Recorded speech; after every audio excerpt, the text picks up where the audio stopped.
Hello fellow survivors, and welcome to a special video today, whichever day today is. We reached 50,000 subscribers on this channel, which is amazing. I can't believe we've gone this far. It's grown so much and it's absolutely amazing. And I'm making this video in advance of reaching 50,000, of course, but with the idea of releasing it on the day. So if you're watching this right now upon release, it means that today is the day it happened. If you watch it later, then yeah, it was a different day. But in any case, we made it to 50,000, which is a massive milestone. I can't thank you enough for everything. It's been an amazing journey getting this far, and it's just been really fun to have this channel, to grow it, to interact with the community, and to play primarily the Long Dark and just watch it grow and try different challenges and just be a part of this amazing community and just loving the Long Dark game especially. So today, because we reached 50,000, I thought we'd do something special. I was initially thinking of doing some sort of channel history thing, but that's quite a large project because this channel has actually existed for a long time. I'm not sure if you noticed, but those who have keen eyes have noticed that this account is actually almost 20 years old. But I haven't been doing YouTube for 20 years. I kind of started about 4 years ago. And I did have content creation before that, but in Counter-Strike, and that was 20 years ago. So that's a whole different story. And I think we'll save that for another time. We'll be here for a long time. But now, though, we're going to do what I thought we could do is to look at some of the videos from this channel and talk about them. In particular, they want to do with custom challenges, which are quite unique and they stand out in one way or another. And we could talk a little bit about them. I'll also give some channel news, talk a little bit about how things are going, because there's quite a lot to say. But for now, let me just again say thank you so much. 50,000 is crazy. It's so cool to see how it's gone that far. Now we just got to aim for 100,000, right? To get that plaque and everything. We got a long ways to go though, but there's no shortage of content, just shortage of time.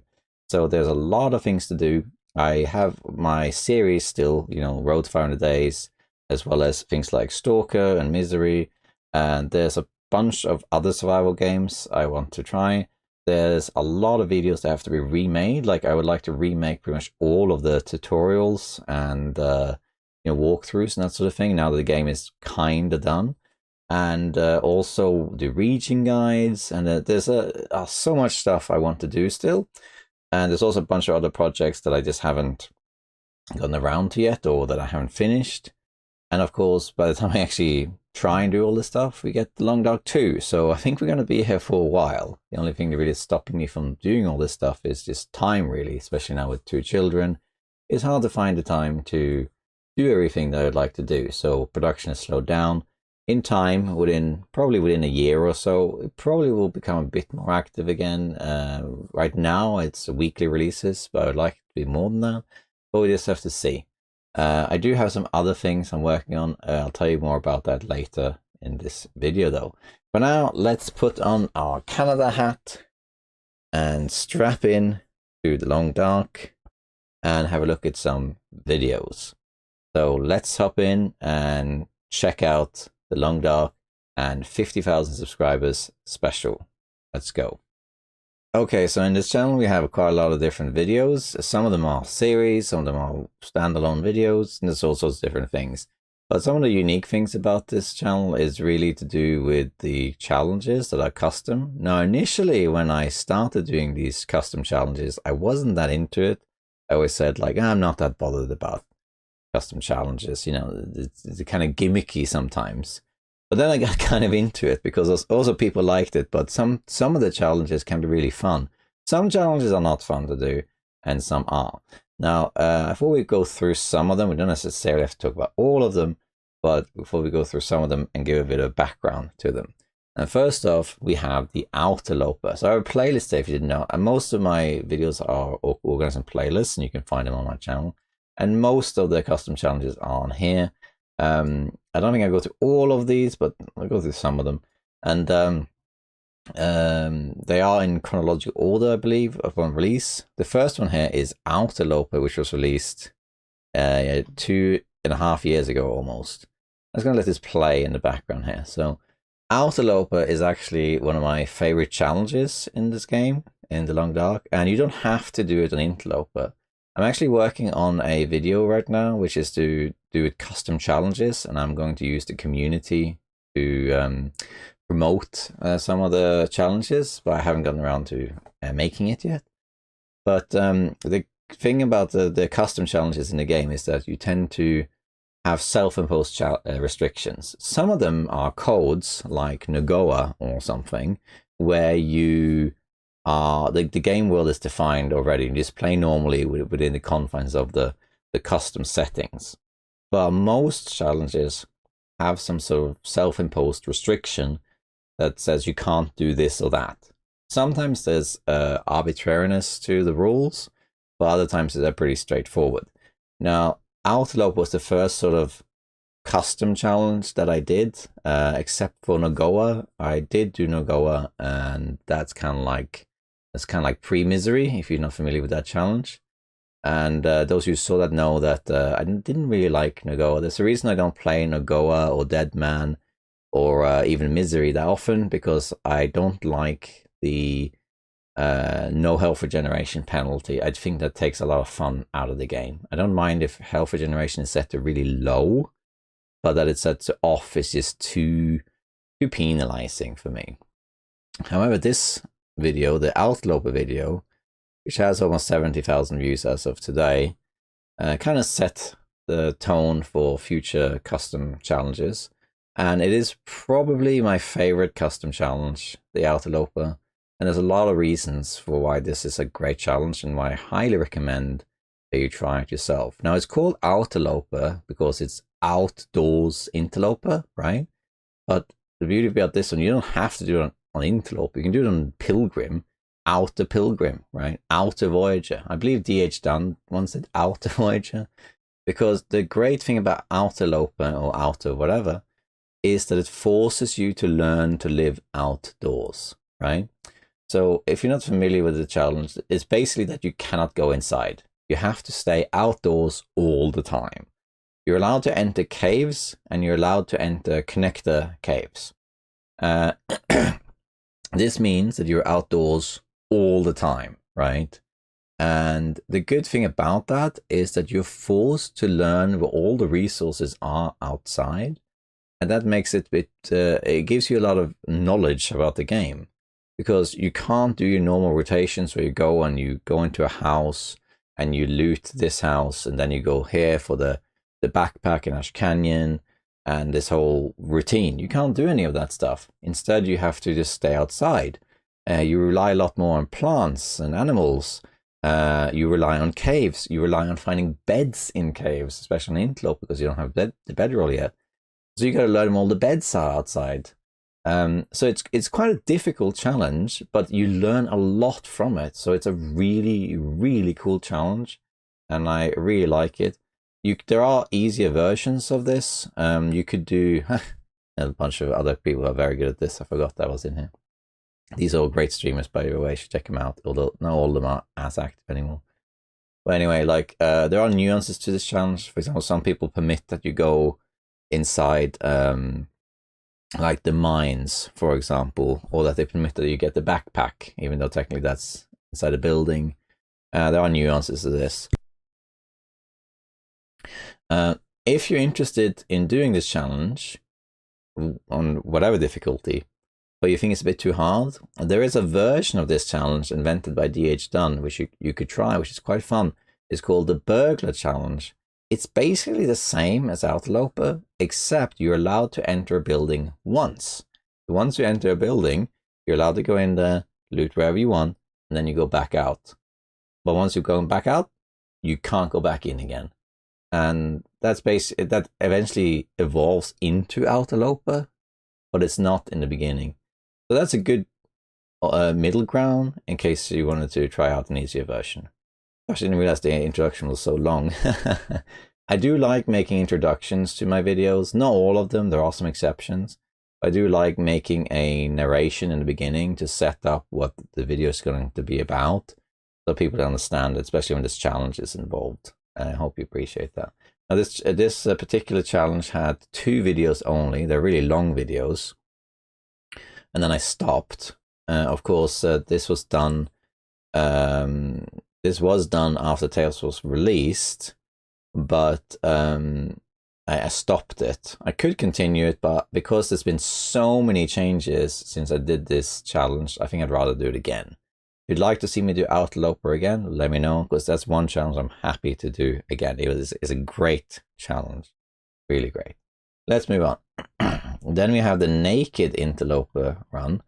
This was one of those challenges that you always have to do at some point, right? If you're doing custom challenges. Can you survive naked on Interloper?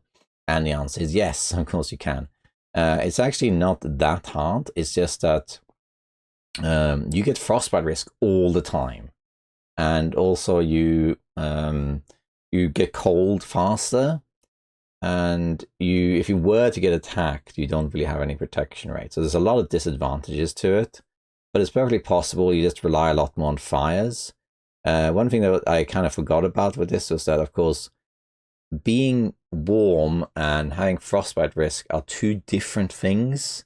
So if you have frostbite risk and then say you drink a tea, you then warm up, but even though you have warmed up and you don't have hypothermia risk, your frostbite risk still goes up, right? So frostbite is still a thing, even though you are warm. And it's very easy to forget that. You can walk around and be like, oh, I'm not that cold, or I'm warming up with teas, and then boom, you get frostbite. So that's a bit tricky. Now the ending to this video was an interesting one, so I'm not gonna, if you haven't seen it, I'm not gonna spoil it. It was a good challenge to do. This challenge also has a custom thumbnail. I do have an artist I use occasionally, Pixelated Peach, who also made the thumbnail for the Road to 500 Days. But I haven't used it in a while, so I might look into other artists as well. But it's nice to have commissioned thumbnails. I try to avoid using AI thumbnails as much as possible. There have been some exceptions, and sometimes I use it for background, but generally speaking, I try to avoid it. But yeah, this was a good challenge. It was fun to do, but it's also one of those challenges that I probably will only do the one time, because once you've done it, you sort of like, you get the point, right? Yeah, you just play naked on Interloper, or whichever difficulty you want. You survive, and then that's it. And it's just it advances into pretty much a standard game, just so you're naked all the time. It just adds a limitation and makes it colder, basically. So it's fun to do, mostly just to prove it, because it's one of those things that people often say, oh, I bet you couldn't survive naked, that's too hard, you know, because people complain they don't have good enough gear and that sort of thing. But you can do it quite easily. It's just that it has a lot of limitations, but you can definitely do it. So it was one of those challenges that was good to do, but it's not something I'm particularly keen to do again. Okay, let's move on to Torchless Craftsman. Now this is an interesting one, and it was highly successful. It got over 100,000 views. And this is a challenge that's actually by my own creation. A lot of the challenges that I do on this channel are not made by me. Or there might be a variant of something already existing that I changed. This one is completely made by me, although I believe I was inspired by a comment that someone suggested. Sorry, a bit of coughing fit there. Sometimes people suggest challenges in my comments, and I see them and think that's a good idea, but we should change it, you know. If it's a straight up inspiration, I try to credit them. But in any case, this challenge was interesting about this. So this one is kind of like naked Interloper, except you can craft. So in this one, you can only wear things you can craft. You're not allowed to wear anything that you find. So that means you start naked, but you have to craft everything. And actually, you know, you can craft almost anything. The only slots you can't really craft are socks, the thermals, and the inner layer of like t-shirts and things. But you can craft everything else, so you can get a pretty much full regalia. And it was a good challenge. And to make it a bit harder, I said that you couldn't use torches. Torches are not allowed, and torches are such a big part of the game. And this was really the part that people really liked about this challenge, that you couldn't use torches, because it's such a big part of Interloper survival especially. But removing the torch meant that you didn't have the standard deterrent against wolves, you didn't have reliable light source, or you couldn't transfer fires. So that made it much harder. Some people said that one way you could do this challenge is to allow yourself to craft torches and use those, but that's it. And that's a good way to make this challenge a bit easier. So this was a fun one to do. I did 3 parts for this. The first one was the longest. The second one, I remember the second one when I made this one. I can't remember exactly why, but it took a long time to make that challenge and that video, because I constantly had to take breaks for whatever reason. I think maybe my son was very young and he woke up a lot in the night or something. Sometimes I would play 5 minutes stop and then I would continue days later. So the video was glued from like 23 different segments or something. And then we ended with part 3. And I believe I basically concluded that the challenge was done once I had crafted everything. So my setup was more or less done. I made some stews, and I'd survived 35 days, and I have this setup here. So you can see I have bear coat, wolf coat, insulation, deer pants. Basically every slot has been crafted, and it's looking pretty good. It's at that point, the run has kind of transformed into a normal Interloper run, except I can't use torches.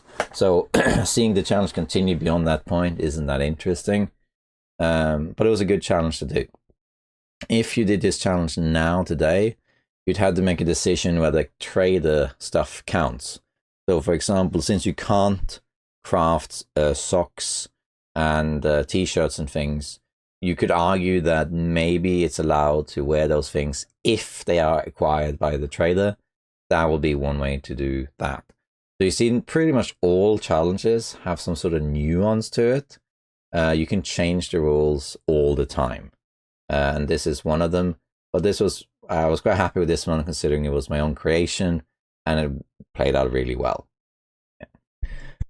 And then we have an interesting challenge that became more successful than I thought, which is something called breakfast delivery, or breakfast at Forsaken Airfield. This one was actually suggested by a Patreon of mine, but it wasn't specifically to me. He created a challenge. He hosted tournaments. His name was Sloth and Coffin, I think his Discord user was. He's had kind of like little mini tournaments that you could do, and one of them was this. And I ended up doing it, but not as part of the tournament, just for the fun of it. Basically, the idea here was you had to spawn in, I think it was Ash Canyon, and you had to deliver breakfast to the cottage in Forsaken Airfield within 48 hours. And that was things, I think it was pancakes and coffee and porridge. I think it was those 3 things. So that meant you also had to level up cooking, and you had to find coffee, and you had to travel basically across the entire map to do it. And it's a kind of like a straightforward thing. It's sort of like Hopeless Rescue, except with crafting in between. And it's a good challenge. It's quite fun. And this all spawned the whole thing about sacrificing dining. It has the ingredients, which we got here, which is a badge created by KirkSteven, who you should check out as a YouTuber, who's also my merchandise manager. And I'm wearing the t-shirt as well. And you basically had to deliver all this stuff. So you could either make the stuff in advance and then go and deliver it, or you could just get all the ingredients and then make the breakfast there, which is what most people did. And you had 48 hours to do it. And this was a fun little gimmicky thing to do. It was quite enjoyable because you had to travel across the entire map. You had to find coffee, and you had to level up cooking, because you had to be cooking level 2 to make one of the breakfasts. So this was a fun thing to do. It's also one of those things you probably just do it once, but it was a really fun thing to do. So this was a cool little challenge for sure. I quite enjoyed doing this one, and people seem to enjoy watching it as well. Moving on to beachcombing, this one also we can talk about a little bit. This was when they changed beachcombing, which was in, I think it was part 2 of the Tales from the Far Territory. Is that right? I think it was that. Maybe it was part 3. I think it was part 2. I thought to see if I could do an Interloper run where you only do beachcombing. And the reason I thought of that was because beachcombing got buffed immensely. In the past, you could find the odd thing on beachcombing, But now you could do so much stuff. You find so many things coming out on the ice. And especially if you play on lower difficulties, you can get like the boat, you get flare guns, you get so much stuff. But on Interloper, you still had a ton of stuff, but it was a bit more limited. And matches was a big problem. So in this challenge, I had to survive on only what I could find on the ice. I could go outside the ice, but I couldn't loot anything outside the ice. And it was a good challenge, but it was heavily reliant on finding fire. And I actually only found one. I took multiple attempts to do this challenge, and I only found one flare. But it's perfectly doable. It's just very, very hard. It depends a lot on luck. Now, some people suggested variations of this challenge. For example, that it's not just beachcombing, but also the ice. So maybe you're allowed to do everything that's on the ice. So you can also loot fishing huts, for example, or maybe even buildings that are on islands around the ice, or stuff like that. So there are nuances to this that you could do. Some also said that maybe you should be allowed to find some matches, and once you find the matches, then you do beachcombing only, for example. So it can be done many different ways. But this was a fun challenge to do. It's perfectly possible to survive only on beachcombing on Interloper. It's just very hard because it depends a lot on fire finding. It also depends on wood, because I had it strictly, you could only use beachcombing, which included the wood in beachcombing. And a lot of people said, well, I think you should be allowed to pick up sticks outside the beachcombing for fire, you know. This was also the first video, I believe, where I used the drone footage in the Long Dark, where you fly around the map to get good aerial footage. I had used aerial footage before, but you use a mod that allows you to fly for that. This particular footage, when you have more like a drone flying around, was a mod that was specifically made for me. Because I requested it. It was very nice. It was made by someone called Digital Zombie in the Long Dark modding Discord. Basically, I asked someone if there was any kind of camera mod, because in other games, like in PUBG, for example, you can create these really cool camera movements where you move around, almost like a drone. You have a lot of control to make these really nice camera shots. But that wasn't possible in Long Dark. So I asked, and this guy, Digital Zombie, he had a mod like that for a different game, and he said he was happy to just amend the mod for me to make it work in the Long Dark, and he did. And he gave it to me, and the rest is history, and I use this mod all the time. Very few people use it. I'm not even sure if it's on the list of mods. Maybe it is, but most people don't use it. But it's quite handy to create these nice aerial shots. Okay, so that's beachcombing. Now, I'm going to skip some. The afflictions challenge that I did was just to see if I could survive having all afflictions, which was one of these special challenges when I had 20,000 subscribers. And that was a fun thing to do, but I would do it differently if I did it today. And I don't think there's that much to say about it, so we'll skip this one. Same with Interloper. This was my attempt of making my own difficulty, because Interloper is too easy, but Nogoa is too hard. Well, not too hard, but too boring because of the penalties. I tried finding my own balance, and I made what's called Interloper, and it's all right. It never really caught on as a difficulty. It never really became something people used, so I think we can move on from that as well. Then we have 3 challenges that are the same theme in different executions, and they're worth talking about in turn, and how they also impose some viewer restrictions. The first one is Endless Night. Now, this is a challenge that's quite interesting, where you basically have night all the time. And what's interesting about this challenge is that you can do this with custom settings. You can just tell the Long Dark that it's always night. So you don't have to do any mods or anything like that. And this creates certain challenges. You know, you never have sunlight, which makes crafting harder. You can't see in the dark, so you can't read books as easily, that sort of thing. And of course, there's also more frequent auroras and that sort of stuff. So I think there are some bugs with it also, because since the day never progresses, it's hard to cure things that require multiple days of treatment and that sort of stuff. I can't remember. There were some issues with this. But this is an interesting challenge to do with just surviving in the night. It was quite fun to do. It's something that I would like to do again. But what I would like to do instead is a version of this challenge, which people have tried different degrees, which I just simply call the Vampire Challenge. There's different versions of this, but the Vampire Challenge is that you can only go out at night, and you can only eat raw meat. That's the challenge, basically. And you're allowed to use the Darkwalker perk and the Celestial Navigator perk, so you're stronger at night. That's a version of this that's much harder, and that's quite fun. So yeah, but one of the issues with the challenge like this is the viewers can't see much if you're walking around in the dark. So when you're walking around, if you have a torch, it's fine. If you don't have a torch, the viewers can't really see much. It's just darkness all the time.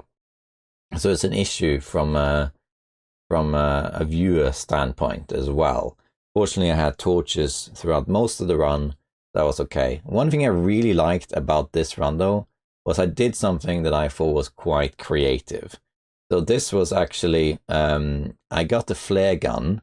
I think this was, so this is from October 2022. So this is actually before the loot refresh. This is when you could find the flare gun in the ravine always. And I spawned in Coastal Highway because it's custom settings, and I spawned in Coastal Highway. So what I did was I went immediately to the ravine to get the stim and get the flare gun. And then I got to Bleak Inlet. I goated down to this transition cave to Fallen Musket. And then it occurred to me like, damn, I don't have a light source. I don't have a torch. I don't have anything. And I tried moving around with the can. That didn't work. It's too hard to do. And then suddenly this occurred to me, I could just use the flare gun. And I think it's a little bit in here before I think of it. Suddenly I'm like, wait a minute, I have a flare gun. And I start using the flare gun as a light source to navigate the cave. And it worked really well. It lights up a pretty large part of the cave. And now I can navigate through it. So I just start moving through the cave in complete darkness using only the flare gun, which only had 4 shells, I think it was, in total. It was always the same. It was 4 in the ravine and 8 in the summit. But of course, they changed it with the loot refresh. So the flare gun now is completely different than it was before. But I must say, when I did this, I thought to myself, that was pretty clever. I was quite happy that I thought of that, using the flare gun to navigate through a cave. I had never thought of doing that before, and I thought that was quite fun. So that worked out. That's the only time I'd done it, because on a regular Interloper run, there's no way I would use a flare gun to do this.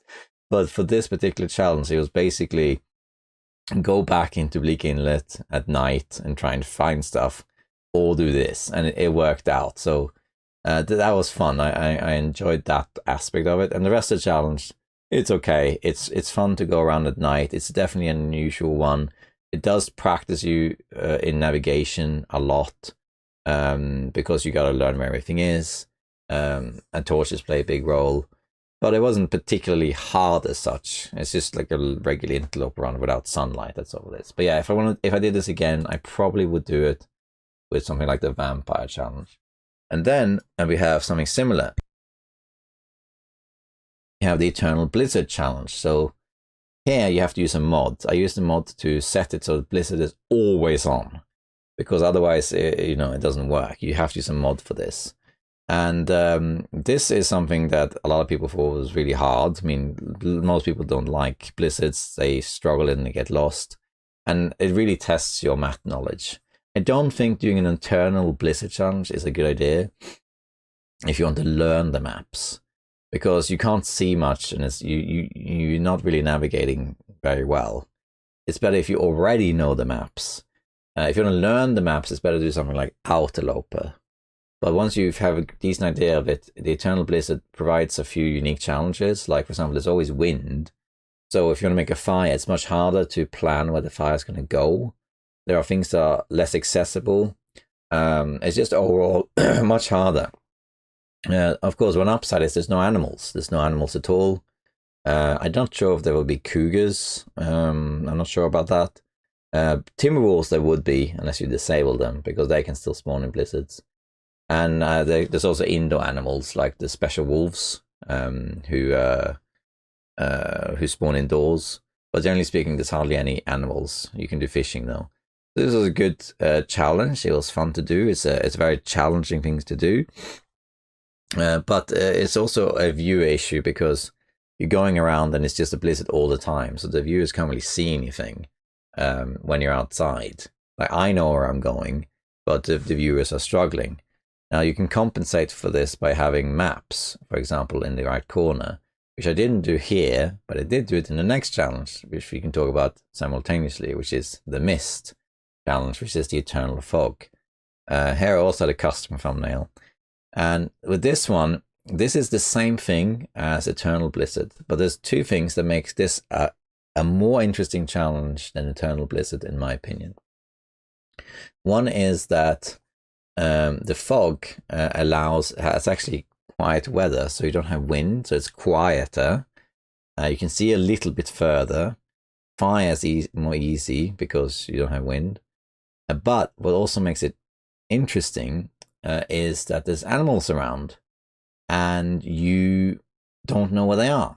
So the animals can see you before you see them. And as part of this challenge, I actually had a rule that I had to stink all the time. I had to have guts on me.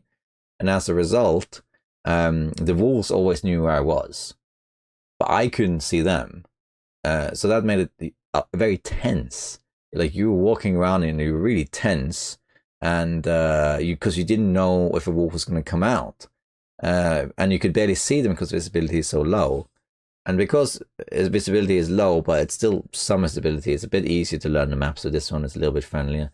But I found that this challenge was harder than Eternal Blizzard, just because you had so reduced visibility, and the animals could see you, but you couldn't see them, so they got close. I was surprised though in the beginning of this challenge, not that many wolves aggroed me. That might be because if you smell too much, sometimes they will struggle to decide who's going to stalk you. So that may have triggered that. This one also, yeah, I had a custom thumbnail for this, while the Eternal Blizzard was actually just an AI one. So this was quite a good one. I quite liked this challenge. And for this challenge, I did something I sometimes do, not very often, but I put a mini-map. So I had a mini-map in the corner, and this showed where I was at all times. And also, whenever I discover the location, it would trigger an icon. So how I get to the cave, or mine or whatever, it triggers an icon. And then now, because I'm indoors, it says signal lost. You know, then I come back out later. I think it says actually satellite reacquired or something. Let me see. I can't remember what it says. It says something to that effect. Was it really that far back? I guess it was. But yeah, so it's a fun little thing to have a mini map. Yeah, we are. So here I exit the mine, and now the mini map comes back. Reboot signal reacquired.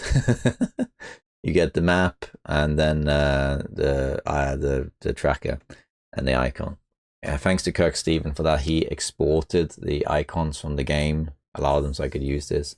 And this is a really cool feature. I really like having a minimap. This makes it a lot more viewer friendly, because the problem with, say, Eternal Blizzard is that, you know, you don't see anything. So if you don't know the maps, it's just me walking around in a storm all the time.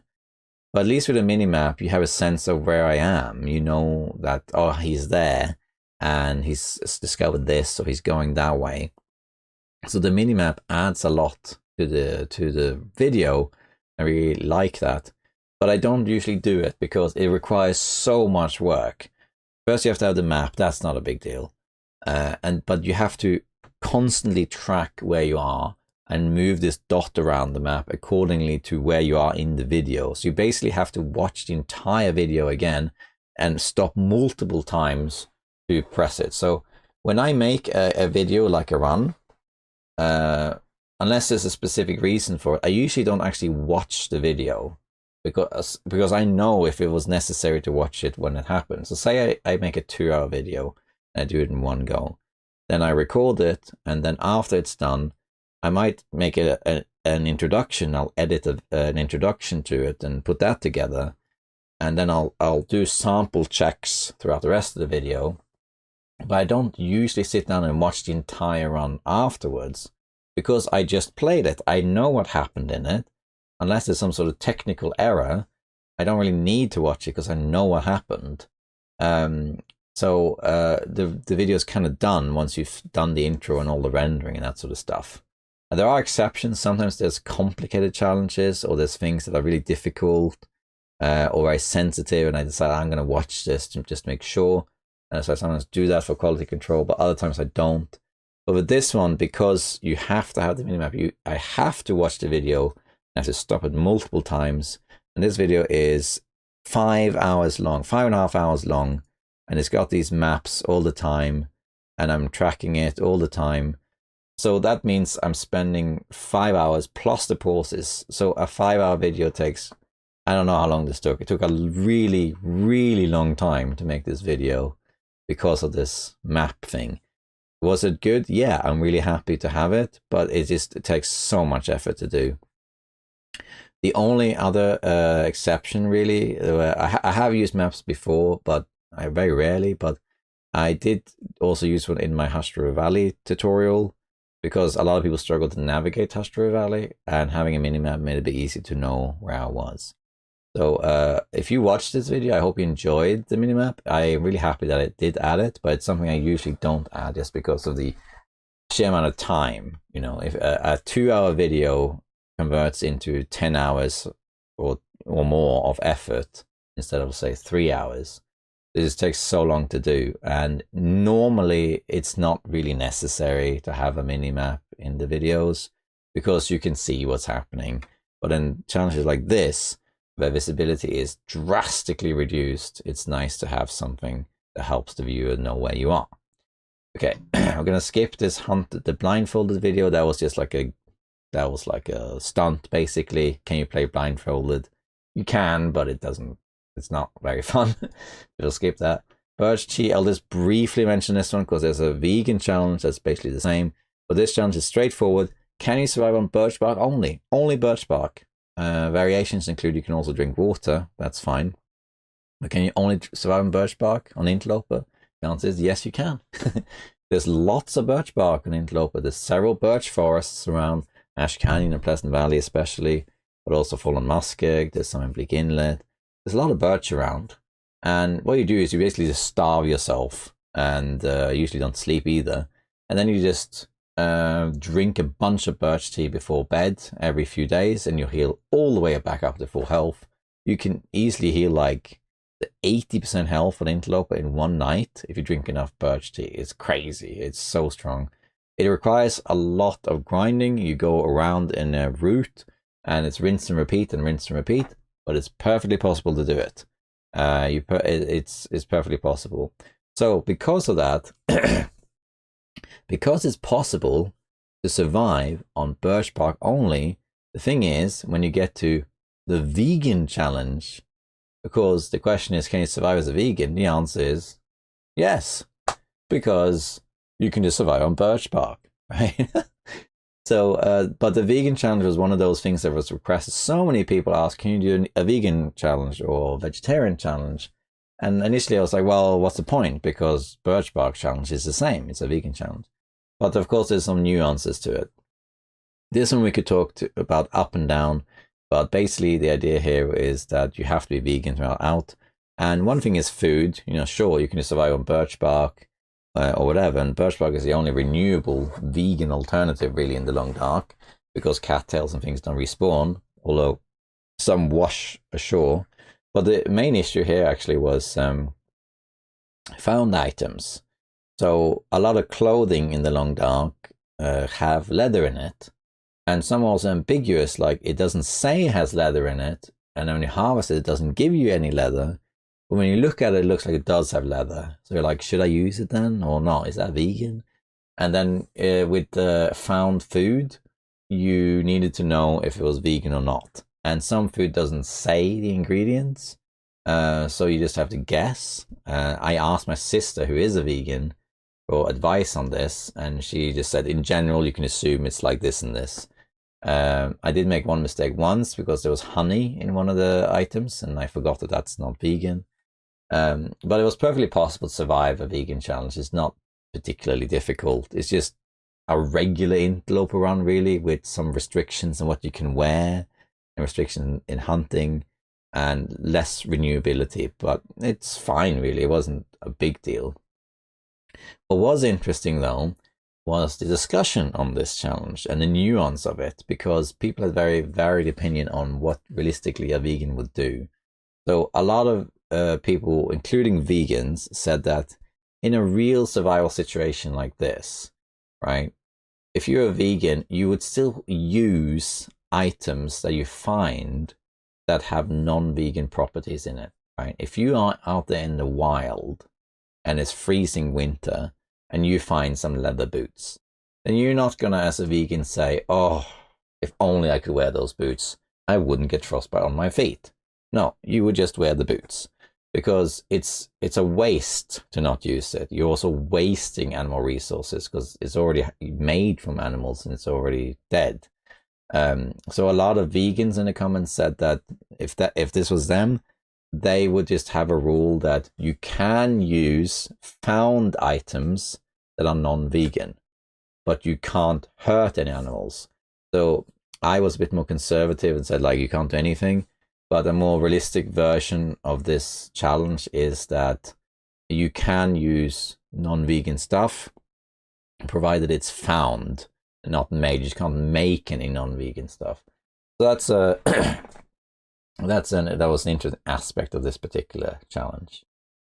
I think I'll only briefly talk about this one, the AI challenge. This was an interesting one. It was the whole rise of GPT.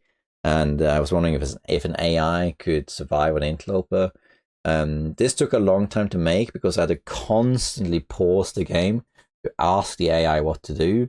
And one thing that was annoying was that when I started doing the video, actually you could upload a screenshot of what was going on, and you could ask the AI to make a decision based on the screenshot. But for some reason they removed that. Maybe they reintroduced it now. So I had to describe what to do all the time, and it was a lengthy back and forth exchange with the AI, and the AI very often didn't know the limitations of the game. They said they did, but they didn't. So they'd say things like, start a fire, and I said, I don't have matches. Oh, start a fire some other way. It's like, how am I supposed to do that? Like, so so it was a bit difficult. It's more of a gimmick, really. It's more of an experiment, I'd say.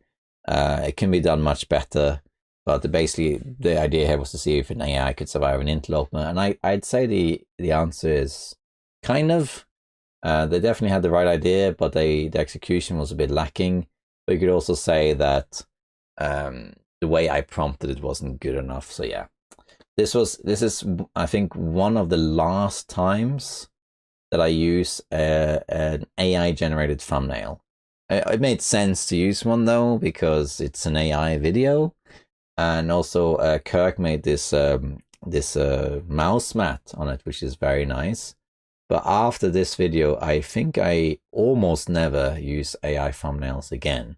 It's very rare, sometimes in the background. But yeah, I'm not going to talk about the one region challenge very much because that's ongoing. That's just like when you survive in one region only. And I did this as a test on Pleasant Valley. And of course, right now I have the Fallen Muskeg one, and I plan to do this for every region. But there's not much to say about it as such. It's just survive in one region and one region only. And that's pretty much it. The only nuance to it is if connector areas count as that region or not. Like if you go into a cave that leads to another region, is that part of that region or not? And it's kind of up to the player to decide. And I did this for Pleasant Valley. I'm currently doing it for Fallen Muskeg. And I'm going to do it in Pleasant Valley again because this is pre-Cougar. But I'm going to do it for all, or the plan is to do this for all regions. Basically survive 20 days, I think is a good rule. 50 is fine, but if you survive 20 days, you already have enough to survive 50. If you can survive 20 days, you can survive 50 days, unless there's some reason that's difficult. So I'm going to do this for every region in the game, probably connect the regions too. But for now, and the channel is only this one for Pleasant Valley, as well as the Fallen Muskeg one. Okay, I'm not going to talk about this whiteout one because that's just whiteout without leaving the region, which is a very common thing to do. Just play whiteout, but never leave Coastal Highway, and it's perfectly possible to do the challenge that way. It's pretty common. Not much else to say really. And then this one is more or less the last of the challenges, I guess.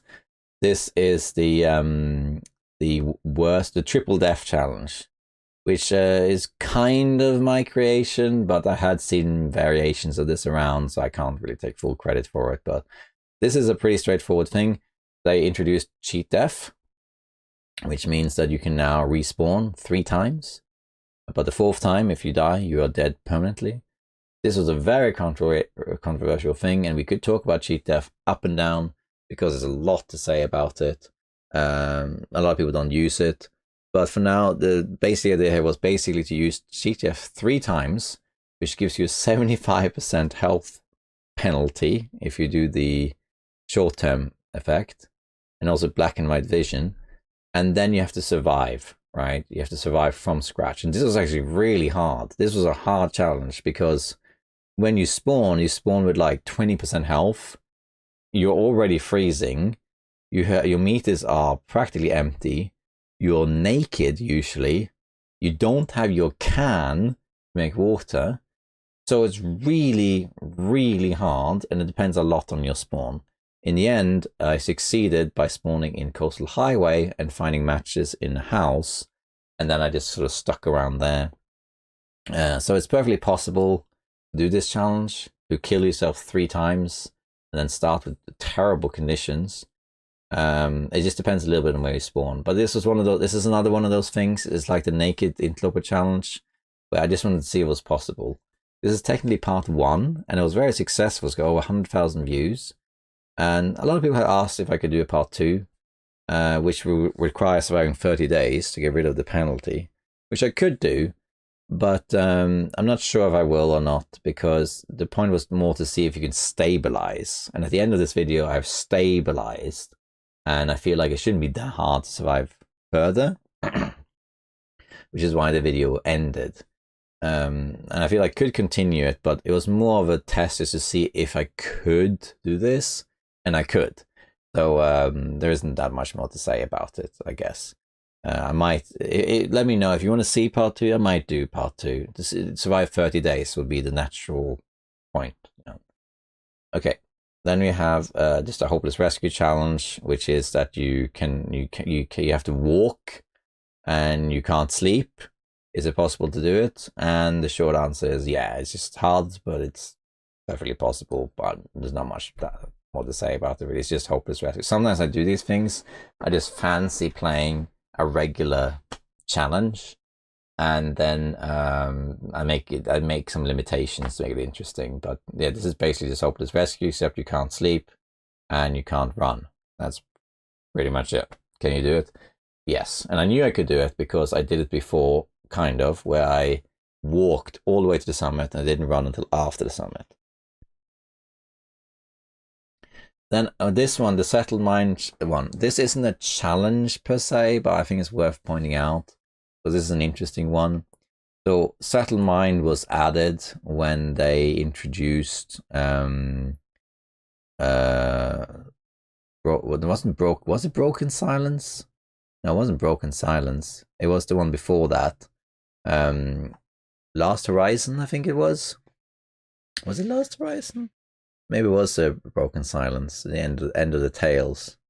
I think it was Last Horizon. But anyway, if you have that feat, you can't get cabin fever. And I just wanted to demonstrate that if you do that, if you really wanted to, for the sake of it, you could survive really, really long by just waiting things out. So what I did here was I just wanted to illustrate it as a point. So I spawned and I grabbed every cattail I could find, and then I basically went to Pleasant Valley Farmstead and I pass time, eat 5 cattails, sleep, repeat. And you can just do this and you're grinding the days, you're grinding. And before you know it, you have, in this case, in two and a half hours, in 2.5 hours, I had survived almost 30 days. And just by staying indoors, drinking water, eating cattails, and passing time. And the point of this was just to show that that's possible. And so that if you really wanted to, you say, hey, I survived 500 days. Yeah, by just standing still indoors, It's not that that's a way to do things. It's just that it can be done. So I just wanted to see if it could be done. And it's perfectly possible. And that's something you might see me do again when I do region challenges. Well, I might do something like whenever I do things like I'm going to survive in one region only. The goal might be to survive 20 days, but then you use the rest of the resources to see if you can survive 50, for example. I don't know. So yeah. Then there is one that is very recent. We'll just go through as well, which is the Nopeless Rescue, which is what I call it. This one was invented by Koru and Fizzle, who's a great YouTuber as well. I had seen versions of this before, but I couldn't tell you exactly where, so we're just going to say that Koru invented this. I changed the rules a little bit to make it harder, and I gave it the name called Nopeless Rescue, where basically the idea here is you have to do hopeless rescue, and you can't carry anything. You're naked, you can't carry anything except for one item in your hand. And this turned out to be really, really hard because you can't really make fire, you run out of water, you need to sleep all the time. It's really, really hard. So most people have suggested a variation of this challenge, which is you can have 2 items because you have 2 hands. So you're basically running around holding 2 things. Or that what Koru ended up doing, which also makes sense, is that when you're inside, when you're indoors, you can do whatever you want because you're naked, sure, but you're walking around, you're picking things up, you're making fire, and then when you leave, you still leave naked and you only carry 1 or 2 or 0 things. So there's different versions you can do here. So as you can see, with nearly every challenge, there's some sort of nuance to it. But yeah, so that's the custom challenges really that I've done. I think there's a couple that are missing in this playlist, but yeah, that's the gist of it. And they're really fun to do, and I have a bunch of other ones to do as well. Every now and then I fancy doing something different and I make a video like this. These days it's a bit harder because the custom challenges tend to be long. They tend to be Interloper challenges where my end goal is usually just stability. So for example, if I've made the bow, then you've reached your stability level, which is why most challenges tend to be like 3 to 5 hours long. But it varies. But I would like to do more. Again, it's just a matter of time, really. All right, so I guess that's it. That's kind of like the main thing that I wanted to talk about for this special, this going on with the custom challenges. There's a lot of different things I could have gone through. For example, I have all these other survival games as well, and they are worthy of their own commentary, and that's something I might actually do one day and have a video where I discuss other survival games, particularly winter survival games, because there's quite a few of them out there that are kind of like not rip-offs of TLD, but clearly Long Dark inspired in some way, and they vary a lot on how they mimic it. Some try to do something unique and some are very close.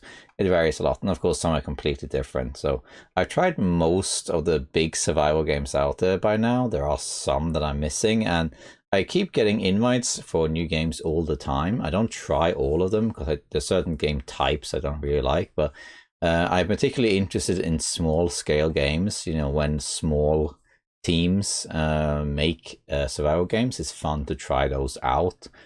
So some of these, like I think Northern Lights that I tried, I think that was made by 2 people, and then there's a few others that have been made by 1.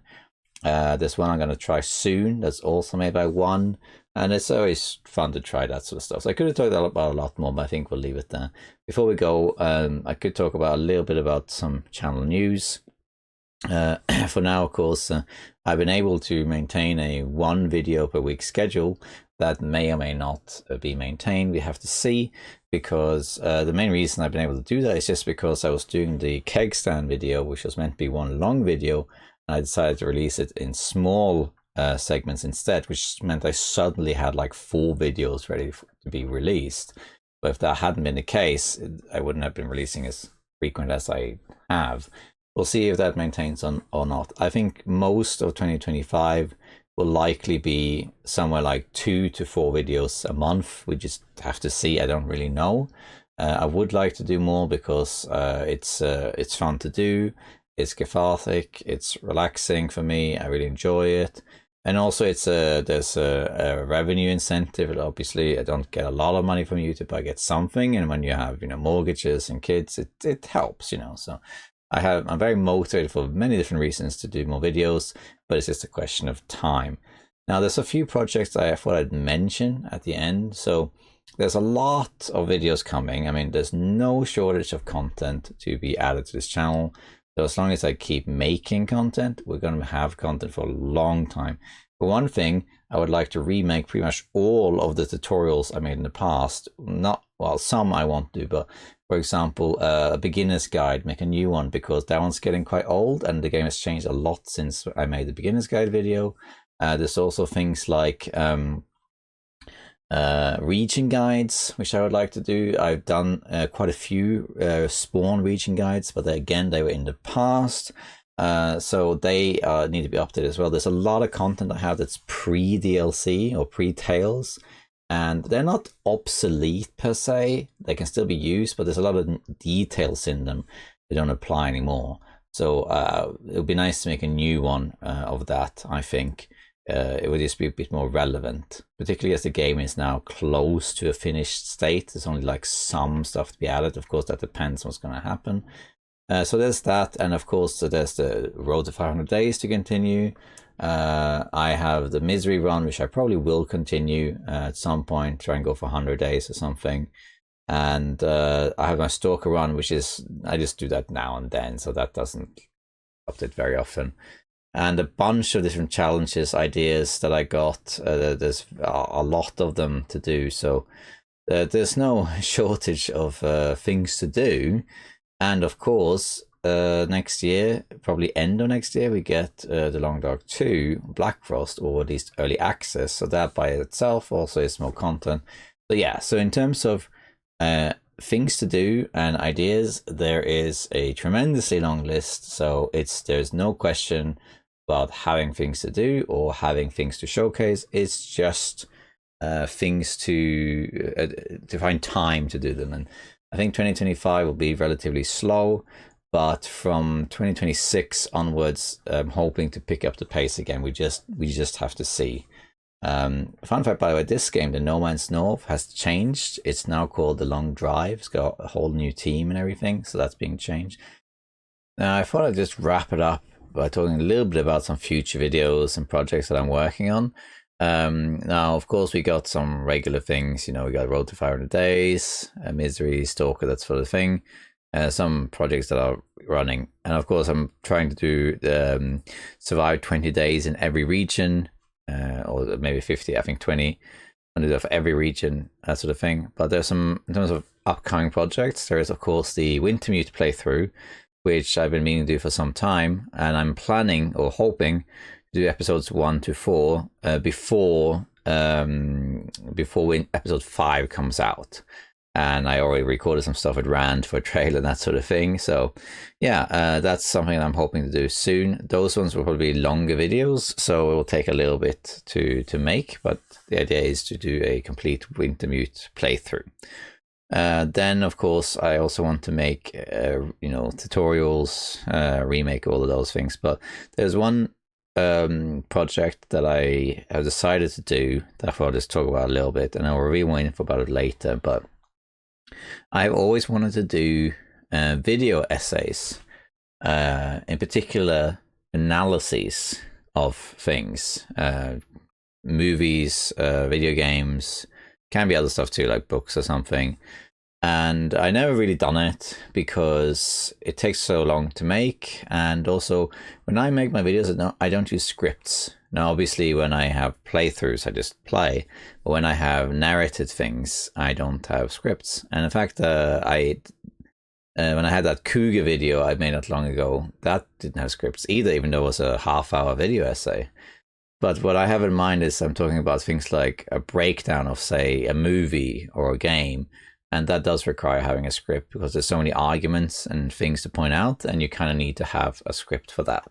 So I always wanted to do it. I haven't really done any sort of analysis, a straight up video essay analysis before, except maybe one or two, like the Winter Survival game. I had an analysis of that, but that was mostly just me playing the game again and telling you about my thoughts about it. It wasn't that much.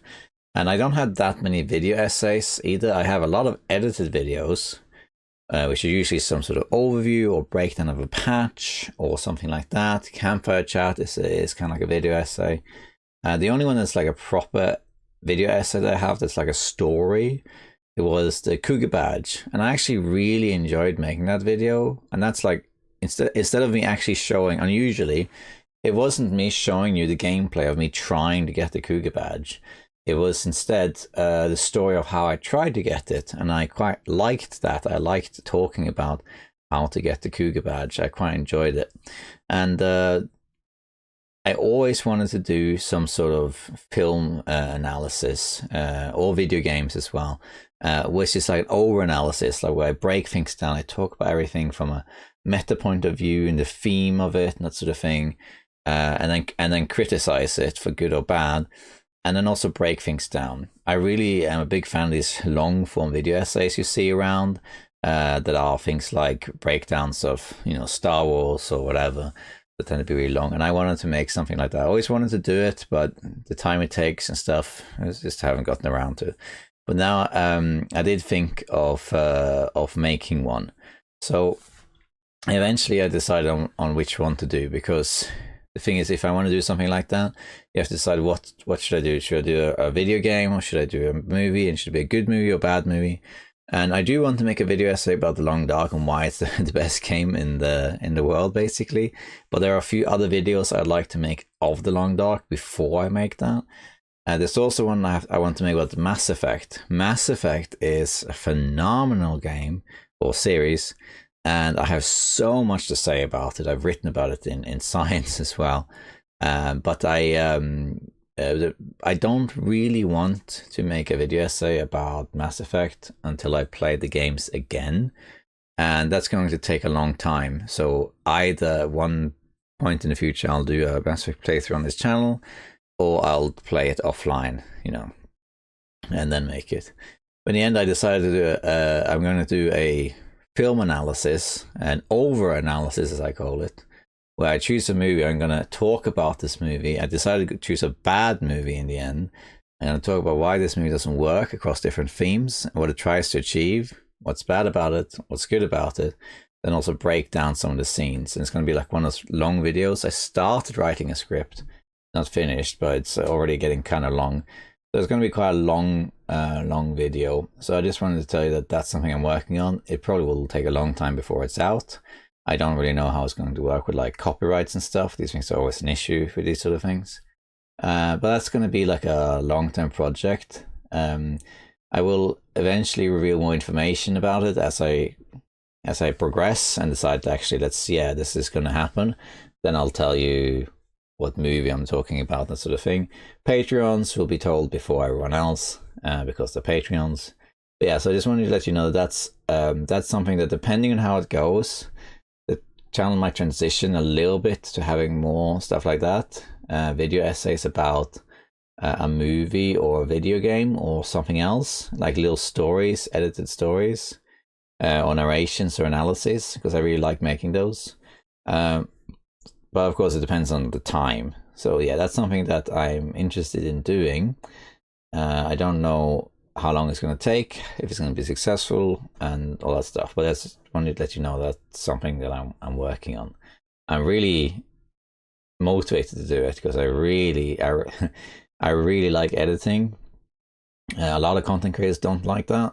I really like it. It's just that it takes so much time, and the little time that I have these days, I prefer actually doing gameplay footage. But this is going to be my long-term passion project, where I'm just going to, however long it takes, could take a month, could take 2 years. And when the video is done, it's done. And then depending on how I felt for that process, I might make more videos like that. I do want to make some more video essays about Long Dark, Mass Effect, and also I want to make a video essay about Long Dark copies. A lot of those around. That's a whole thing. So that's something that I'm thinking actively about. Yes, I so you know that. So that was quite a lot about that thing. So we'll see how that goes. Now, all that being said, I think we're at the end of this. I think that I want to say thank you once again for everyone who subscribed to this channel and watched the channel throughout the years. Thank you so much. I can't believe we reached 50,000. It's been a really amazing journey, and we're just going to continue. Like I said, there's a lot of content to make, a lot of stuff that I want to make. So we're not going to run out. As long as I have the time, the channel is going to keep going. And I really, really enjoy making videos for YouTube and my audience. But of course, I have to say thank you so much to all of you, my audience, because it's all happening because of you. Like when I started this channel, when I actively started making content for it, I mean, I didn't think it was going to take off like it did. Because like I'll probably make a video essay about this as well, maybe when I reach 100,000, about how the channel came to be. But you know, the short story is basically that I made all those tutorials, and then people said like that I should show all the tips in a walkthrough video, and I thought, sure, I'll do that once. I don't see why anyone would watch that. Why would anyone watch me play and do that? But sure, I'll do it. So I made that one video, the one that's called From Start to Bow, which is like a 6-hour video. And it took off, you know, and everyone really liked it. And so you shouldn't make more videos like this, just you playing the game. I was like, well, sure. I mean, it's not hard to do for me. And then it just took off from there. And then, of course, if I rewatch my old videos now, those are like 4 years or so, the quality is a bit different in terms of narration, partially because I had worse equipment, but also because I was less practiced in the enthusiasm of narration, I suppose, at the time. Especially like Twitch. The Twitch narration is completely different. So I'm really glad that I switched to YouTube rather than streaming, just because it works better. And just thank you to everyone, and thank you so much to everyone on my team as well. I couldn't do it without you. You know, my wife Elentia is my art director, and she does an amazing job helping me out. KirkSteven does the merchandise, and he does and also some art, which is fantastic.